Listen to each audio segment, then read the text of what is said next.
আসসালামু আলাইকুম ওয়া রাহমাতুল্লাহি ওয়া বারাকাতুহু। আউযু বিল্লাহি মিনাশ শাইতানির রাজিম। বিসমিল্লাহির রহমানির রহিম। আজকের আলোচনা কোরআনে আল্লাহর শপথ বা কসম নিয়ে।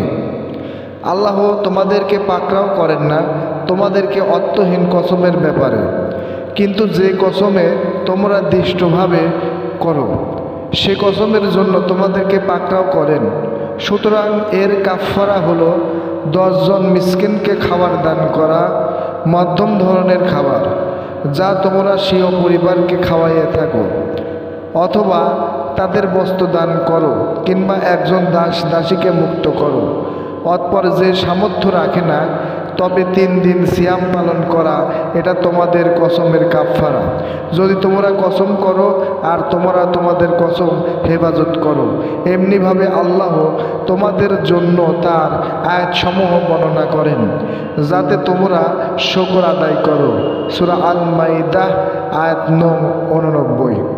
খারাপ কাজে শপথের ক্ষেত্রে আল্লাহর নাম ব্যবহার নিষেধ, আর আল্লাহকে তোমরা তোমাদের শপথ পূরণের প্রতিবন্ধক বানিও না যে তোমরা আল্লাহর নামে এই বলে শপথ করবে যে ভালো কাজ করবে না, তাকওয়া অবলম্বন করবে না এবং মানুষের মধ্যে সংশোধন করবে না, আর আল্লাহ সর্বশ্রোতা আর সর্বজ্ঞানী। সূরা আল বাকারা আয়াত নং 224।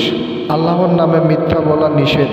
বলো, আমার রব তো হারাম করেছেন অশ্লীল কাজ যা প্রকাশ পায় এবং গোপন থাকে, আর পাপ ও অন্যায়ভাবে সীমা লঙ্ঘন এবং আল্লাহর সাথে কারো শরিক করা, যে ব্যাপারে আল্লাহর কোনো প্রমাণ অবতীর্ণ করেননি, এবং আল্লাহর উপরে এমন কিছু বলা যা তোমরা জানো না।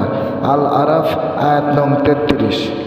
প্রতারণার উদ্দেশ্যে আল্লাহর নামে শপথ করা নিষেধ। আর তোমরা সেই নারীর মতো হয়েও না যে তার পাকানো সুতা শক্ত করে পাকানোর পর টুকরো টুকরো করে ফেলে। তোমরা তোমাদের উপর অঙ্গীকারকে নিজেদের মধ্যে প্রতারণা হিসাবে গ্রহণ করেছ, এই উদ্দেশ্যে যে এক দল অপর দলের চেয়ে বড় হবে। আল্লাহ তো এর মাধ্যমে তোমাদের পরীক্ষা করেন, এবং নিশ্চয় তিনি তোমাদের জন্য কিয়ামতের দিন স্পষ্ট করে দিবেন সে বিষয়ে যাতে তোমরার মতো বিরোধ করতে।